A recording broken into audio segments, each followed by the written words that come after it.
Hey, welcome everybody to the Musical Movements podcast. I'm Ambo Magic, And I'm Mr. Vish.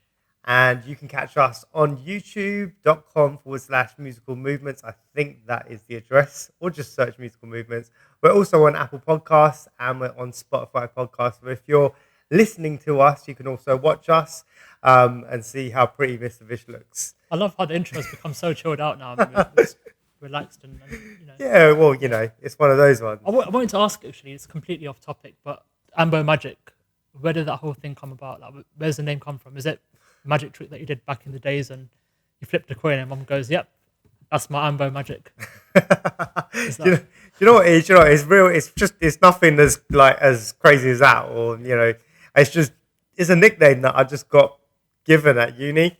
It was just Ambo. Ambo is a nickname, and it just kind of stuck. And then I just ended up putting magic on the end because I was like, it needs to be a cool DJ name. I don't know whether it's still cool or not, but yeah, I was just like, yeah, why not? you know what's funny? Like, my mum even calls you Ambo now. She doesn't know your real name. So when I put your name down, she's like, "Who's that?" I was like, "That's Ambo." She's like, now I know. Two and two.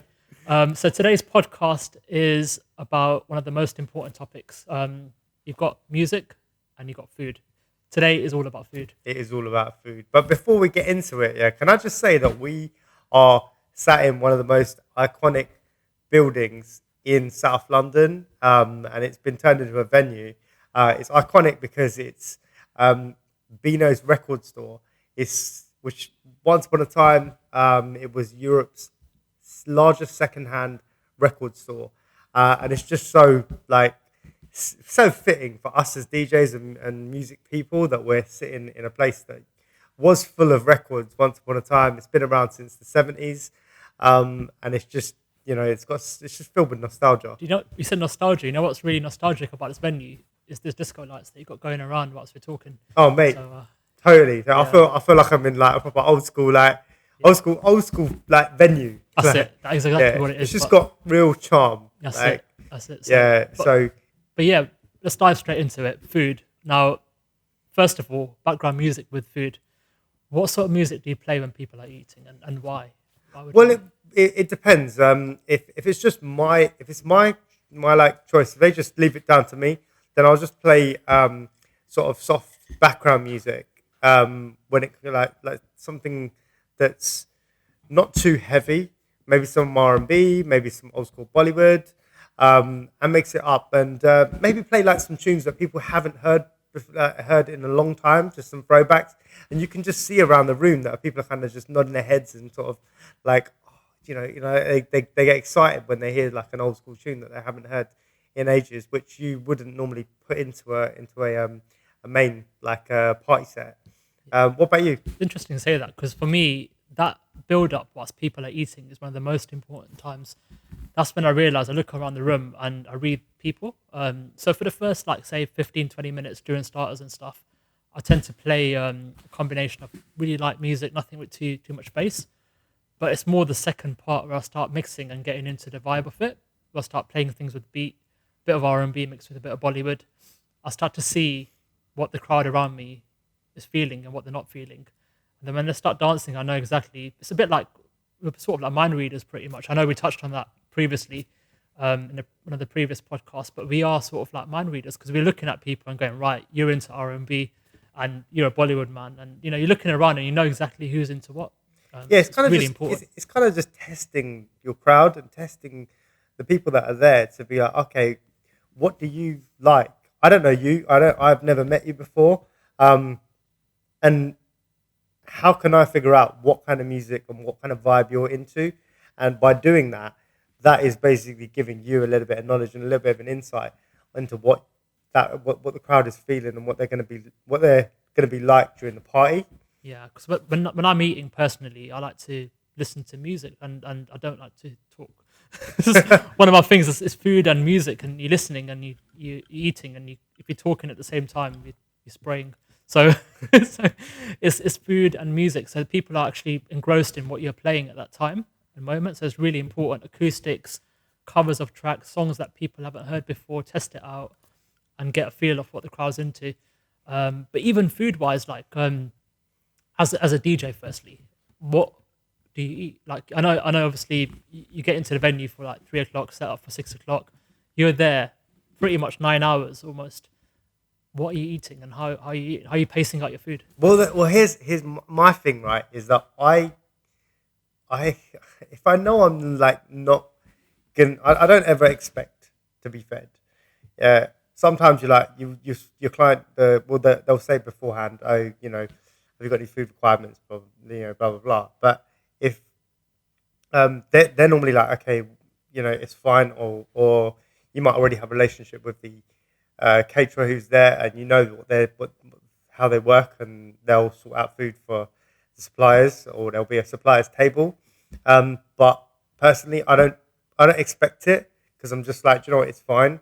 I've got a job to do at the end of the day, and I'll normally like have something with me.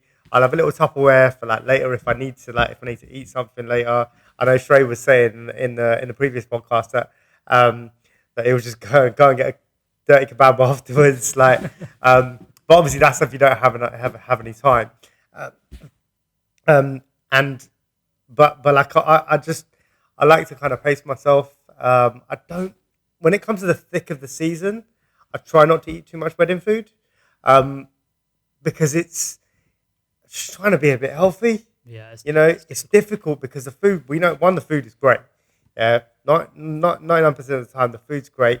Generally, generally speaking, I'll just have starters, because by that point after that point you've got lots to do with speeches and first dances and getting into the party. Basically, you're not going to have enough time to have a full-on three-course meal.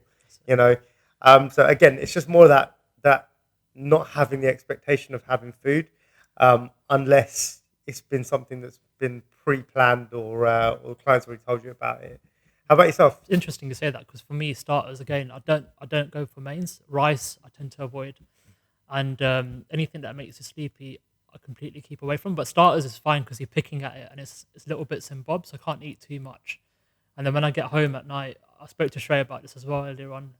But I tend to pick out at 3 in the morning, which isn't great. Sometimes I do that, normally I do that. And yeah, that's wedding season really.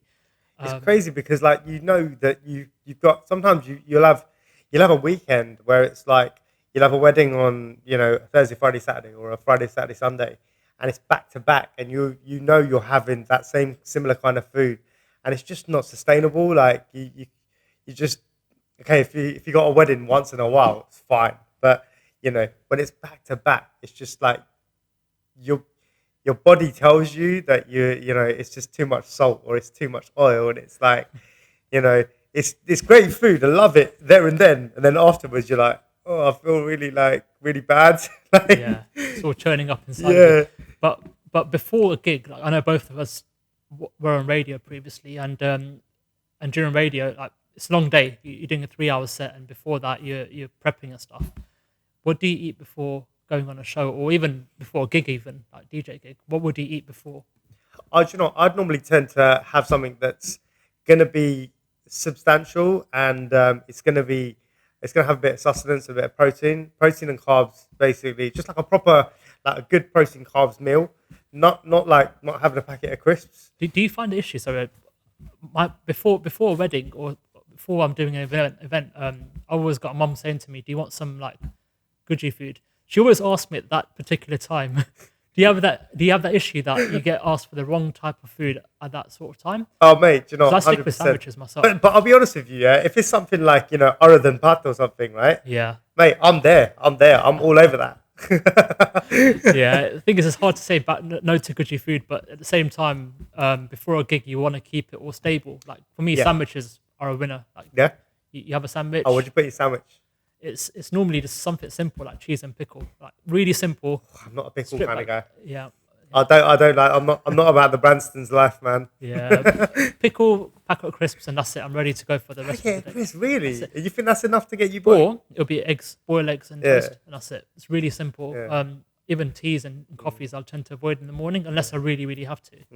But yeah, that's I feel like that's not enough for me. I need a proper meal, because I know that the next time I eat, say for example, okay, I'm getting ready for a gig. It might be say it's just a reception. I'm not doing the morning part, so I need to get there by like say 3-4 in the afternoon.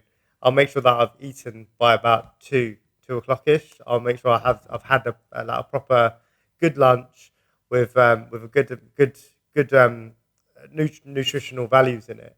And that makes me sound like a real like you know like that makes me. I know that saying makes me sound real douchey or whatever. Like to say, okay, I've got to look at my macros and whatever. But I kind of know about it, and I've used to train a lot more than I do right now because I'm you know just to look. I'm just gonna put this like this just so you can't see like. Do you know what's funny though? Like, you mentioned that, but I've got one of these smartwatches on, and normally when I'm at home, I'm chilling. It never congratulates me. The moment I start setting up, packing down, or even when I'm moving from A to B to a venue, it says, "Great, keep up the good work." Because the amount of calories we burn just setting up, running around venues is insane. We burn a lot, so we have to eat.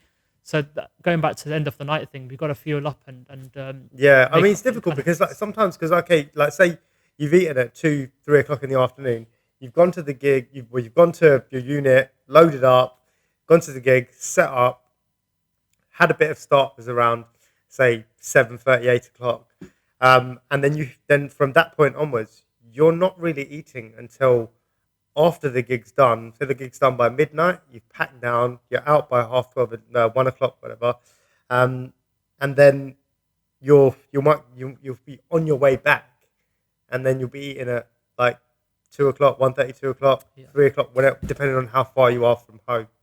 Um, and that's like that's a good 7-8 hours, like before you can get another meal in.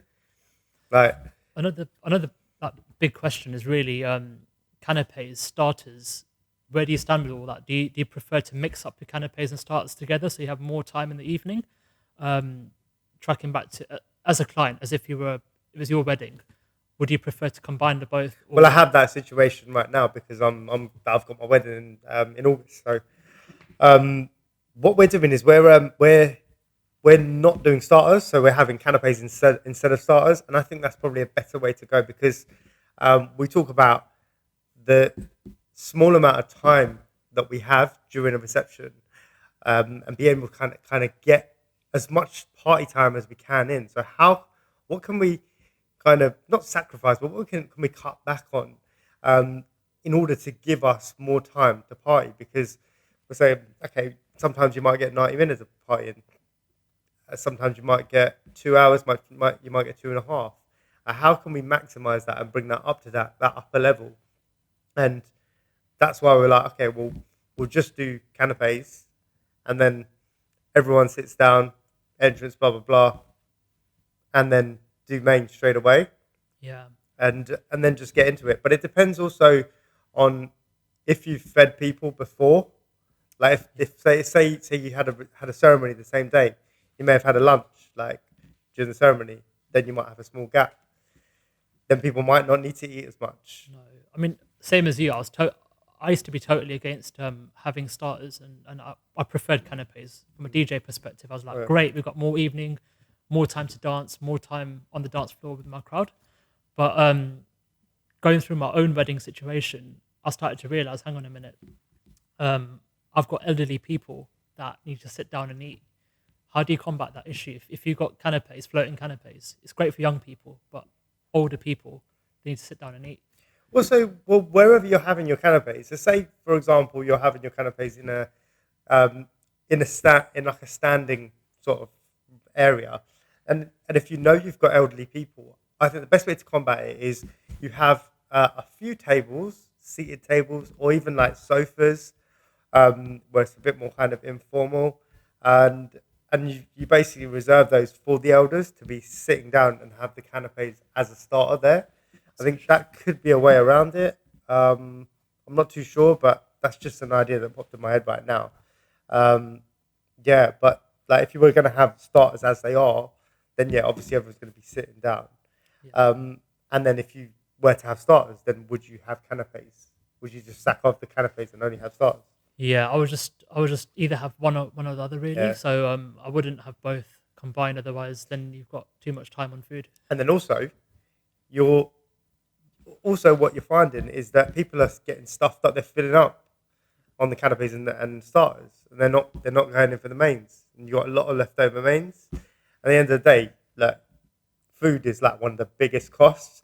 Yeah. And you and I both know, we've talked about this, that we did not know how much food costs, man. Yeah. Like the caterers, like the cost is like, it can go upwards like quite quickly, and it's just you've got to, if you've got plenty of budget for it, but if you're trying to control that budget, you've got to think about, okay, whether to have these things or not, and then think about it logistically as well. Yeah, everything centralizes around food. Your itinerary essentially centralizes around the food. So the time that you do your main course will determine how much dancing time you have. When you have your main course, when you have your starters, it all determines everything. But one of the most important things that I look at as well is desserts. Now, I don't know how many weddings you've done where the caterers come up to you and say, "Can you announce desserts after the first dance?" Now, you just got people on. You've gone through the task of getting people on the dance floor. The last thing you want to do is announce, "Ladies and gents, please take your seats. Desserts is now being served." You don't want to do that because as a DJ, your job is to keep people on the floor. And for the photographer, videographer, how do you combat that? How do you sort of... Do you know what? do you Honestly, I don't think there's any way of combating it. The only way of combating it is basically saying, no, don't do that. Yeah. To the client, you say to the client beforehand, just say, look, once you got people on the dance floor, you do not want to break that dance floor. And there's an old fashioned kind of like night. I don't know whether it's 80s or 90s or something, that you'd have one session of dancing and then you'd have mains. Like, you'd have starters and then a session of dancing and then mains and then carry on dancing. I'm like, yeah, but you're breaking everything up. It's like, it's just too like fragmented almost. And it's like, what's the point in doing that? You're like, it's you'd rather just get all of the food stuff done, get all the formalities done, and then get the party going like that. I mean, what's your view on that? What do you think? Like, So, I mean, it works for certain events. If you haven't got speeches, performances, and that sort of stuff, it can work. Having that dancing in between, and then the second round of dancing, I would say you could have like a group photograph, which I tend to do quite a lot. So you get people on the floor, get a picture taken, and that's it. Kick off the dance floor again. So it's like you pick up where you left off, and the first segment of dancing, which is the first 1 hour or so, I tend to sort of test the waters. And by that point of the second session of dancing, I know exactly what the crowd is into. So it kind of helps me a little bit, but I don't tend to recommend it. I prefer, as a DJ, I prefer it to flow. But going back to desserts again, it sounds like it sounds like I'm hungry first of all, and secondly that I hate desserts. But how can you hate desserts? I don't hate desserts, but I don't hate, but it's more the element of asking people to sit down and have the desserts after the dance has started. Once the floor is open, I want people on that floor. But my next question to you is that cake cutting or cakes generally, do you need a cake? Or what do you mean? Would you rather have something else instead of a cake? So I've had previous events where they've had a 3-tier pizza thing, pizza stand, and what they do, end of the night finishes, people are hungry, obviously starving at midnight. They then get that warmed up by the caterers, and they're serving that at the end of the night, rather than cake. That sounds like a great idea. To be fair. So would you rather do something like that? Is cake outdated, or would you? I don't think so. I genuinely, I don't think cake's outdated, because cake is a celebration thing. It's you know, at a birthday, generally you'll have cake. Whether it's whether it's a wedding, anniversary, you got cake. It's like it's just a universally known celebration thing that is there. But would you break that mold? Like, you've had desserts, they're serving you desserts already, and then you're having cake on top of that, and they're serving coffee and tea. Okay, so what some people do is they won't have like a traditional cake. They might have a small tier cake to cut, and then they'll have cupcakes to hand out, and that's like a really like nice kind of modern way of doing it. Or you'll have donuts, Or like I went to a wedding recently and they had a donut wall. They're literally like Krispy Kreme donuts, like obviously original glazed, only original glazed, nothing else. and can I just go back a couple of steps because you, Mr. Vish, says he doesn't like desserts. No, I do like desserts. Don't get me wrong, but I don't like what it does to people when they're asking us to announce it. Do you know what? After the first you know what? time. It sounds like you're like I don't know what it does to people because like like people get drunk, like then people getting like mash up off cakes. Look, I like my crowd to be on the dance floor for the first 45 minutes to an hour. I'm working hard to get people on that floor. I want them to be packing out the dance floor. I want the photographer, videographer to get them shots in, the most important shots, because they're going to leave in about an hour's time. I want them really important shots. So would you say then that dessert is better off having it straight after mains? I would say so. Sat down. I would say, but also that's a catch-22 because you might not have the time in your itinerary. Because if after mains it's 9 p.m. and you got the venue to 11:30 or 12, you've got 2.5, 3 hours of dancing. That will fly. Desserts, if it goes on for 30, 40 minutes and then you open the dance floor. Because they've all got to be served as well. The desserts have all got to be served. Yeah. So sometimes it's better. What I've seen also is where they've had just wedding cake as the dessert, and that's just been set up on a side table, and anybody can just go and grab it whenever they want, like that. And it's normally served they normally have like just coffees and teas going on at the same time. There, that tends to work as well because people can see, and it's normally in a place where people can see it, like by a photo booth or like by something like that where people know that it's there, it's in their line of sight. Again, it sounds like I'm anti-desserts, but I'm not. I really love desserts. But why not have like a sweet cocktail or a mocktail being served on the dance floor? So do a quick announcement. So ladies and gents, the bar staff are coming around with special mocktails or cocktails, wedding cake cocktails. But you know what? That is a wicked idea, to be fair. Like looking at it completely differently and thinking about it, I did a wedding some time back as well that they didn't have cake, they didn't have desserts. It was this completely alternative wedding reception, fully standing. It was in a club in central London. And it was just a full-on rave. Yeah, they had a pizza truck out the back, just making fresh pizzas like on the go. And then the dessert was alcoholic ice lollies. Oh, wow. Wow. It was really good. Really, really good crack. Obviously, it was in the summer as well. So, that kind of goes hand in hand with having, ice lollies or whatever. But even the food truck idea, after the wedding's over, wedding reception party's over, people are starving at midnight. We surely are starving after our gigs anyway. It's a good idea to have a party truck outside or I don't know, hot dog or something. Well, in fact, you say that, right? Again, like I went to where I was attending a wedding recently. It was actually one of my other half's friend's wedding, and it was an English wedding, so they're very, very different in terms of how their setup is. So it was the civil in the morning, and then it was they call it like a wedding breakfast, but the wedding breakfast was like a 5-course meal. Yeah, like it was, and it went on for a good like 3 hours or something, and then by that point it was like 5, 6 o'clock, and then party started straight into the reception, and obviously everyone's still hungry, so they'd got a crepe truck, yeah, so they were doing sweet and savoury crepes outside, and it was actually really nice, like really cool, like something completely different, something that I'd not seen before. It was actually at Northbrook Park. Oh yeah, yeah. I never understand why they call it a wedding breakfast though. Like it's not mate, a breakfast. Is the first thing you eat in the morning. Yeah, but I think it's a wedding breakfast because it's the first thing you eat after getting married. I think that I don't know if you guys understand what this means. Please drop it in the comments down there somewhere. Yeah, because I don't know about you, but my wedding breakfast is samosa and tea in the morning, or something that you have at like 9, 10 in the morning. Oh mate, it's all about mutton kachori. Kachori. I'm all about the mutton kachori. Like. That's it. Yeah.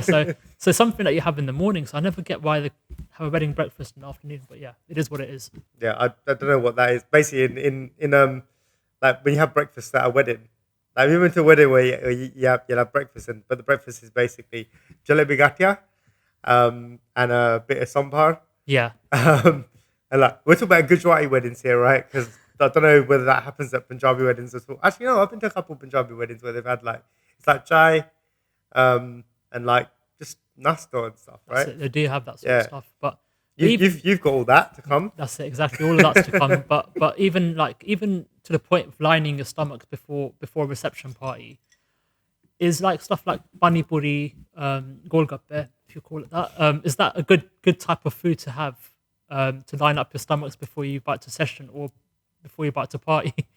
I don't know. I mean, like, oh mate, I love that, mate. Have you ever had the Have you had the vodka bunny body shots? Yeah, I don't drink vodka anymore, by the way. But yeah, Bad experience. Yeah, bad experiences. We'll go into that another podcast, hopefully. But Oh, do you know what they're dangerous. yeah. So, but I've had it. I tried it once with the caterer, and it wasn't vodka; it was some other drink they put in there, and it just tasted the same as bunny. I was like, "This is dangerous. This is so dangerous because you're eating it as if it's bunny body." Oh, yeah. And it's potent. You can't taste it, You can't. but yeah, it's dangerous. Yeah. What's the craziest thing you've ever had at a wedding? Like, Ooh. or the craziest or coolest or more fun, like the interesting food that you've had at a wedding? Interesting food concept, you mean? Yeah. Yeah, Or just concept or even whatever, like a particular type of food. Okay, interesting. I've seen this that prawn on sticks. They Okay. drizzle it with masala, and then they put it. They basically put like a bun, and they served it with spreaded hummus and stuff in there. And it doesn't sound like a combination that you normally have. So the concept is you just have the prawn, you take a bite of the bun, and you take a sip of this drink. I don't know what was in the drink, by the way. I've got no idea what was in that, but it was apparently something that you got to do in that order, and somehow it tasted amazing. Basically, doing like tequila shots. It's like doing tequila shot, basically. It's really weird. I was like, what's the purpose behind this? He goes, the caterer goes, it tastes great apparently. So it kind of kicked off after that. Wait, do you know what?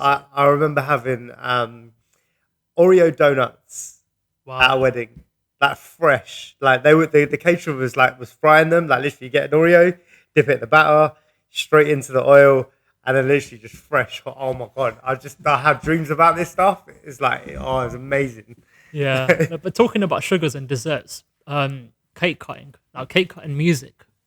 Cake cutting What music. is your go-to? What's your recommendation? Generally.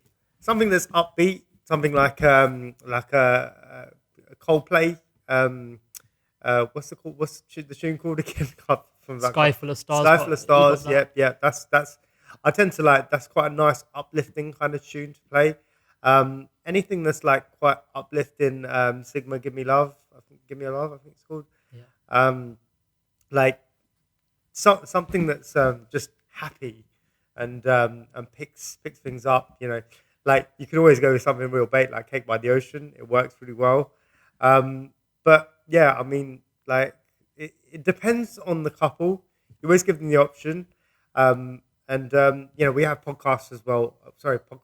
Playlists on Spotify, where you can go and check out some of our suggestions for things like cake cuts, entrance songs, first dances. So go check them out as well. Yeah. I've always loved Chris Brown forever, and even classic R&B tracks. I find they work really well. So yeah. Not so mix a lot. No. Maybe not that. But also, if you think too much into the lyrics, sometimes it's not great either. But a classic track that you and you as a couple can relate back to. So I think that is really, really just across the board. Yeah. Is really important. Anyway, just like when people ask you for suggestions on first dances and wedding entrance songs, we can give you as many suggestions as you want and as much inspiration as you want for what it is. But you gotta pick something that means something to you as a couple, not just something random, basically. And please don't do like Perfect by Ed Sheeran as a first dance because it's so overdone. We love Ed Sheeran. Don't get me wrong. It's great. He's got great music, but it's just so overdone. And the same thing with John Legend. All of me, please.